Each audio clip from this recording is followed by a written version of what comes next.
Gucci, as you may have heard, is crushing it with millennials.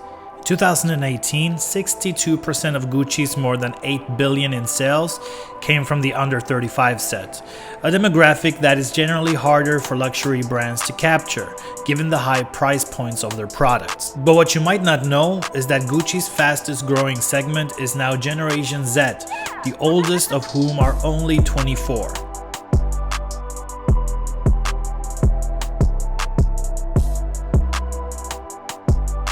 By 2025, millennials and Gen Z are expected to account for 45% of total luxury goods spending. Many of these young people will already be familiar with Gucci and perhaps already own one of the brand's handbags or shoes. So how did the century-old luxury house accomplish this feat? Marco Bizzarri, who became Gucci CEO in 2015 and has been responsible for the brand's explosive growth, shared some of his secrets at the company's headquarters in Milan. Bizzarri says that the brand's success, particularly with young consumers, comes down to finding a delicate balance between creativity and technology, or art and science. For one thing, Bizzarri has a downright optimistic outlook on technology, while many CEOs of luxury companies have shown skepticism about technology and have been slow to create e-commerce sites and social media accounts for their brands. I was optimistic about technology because I saw the possibility of delegating the most boring tasks to technology and spending more time on doing the things that I like being creative, Bizzarri says. Since he took Gucci's helm in 2015, he's brought a lot of technology to the company, but much of it isn't obvious to the average consumer. It's happening behind the scenes, making the shopping experience smoother and more efficient. All of this is critical to winning over Gen Z, which has grown up expecting seamless shopping experiences. But for Bizzarri, these are just table stakes in winning over the next generation of luxury shoppers. Are we going to have a competitive advantage if we are the first in this technology? Bizzarri asks. No, it can be copied in a second.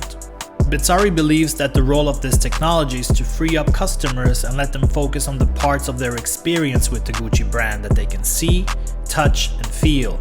It was Bizzarri who brought on creative director Alessandro Michele, who has transformed Gucci's aesthetic over the last 4 years, breathing new life and excitement into the brand. Bizzarri has also spoken about his commitment to continuing to create the highest quality products.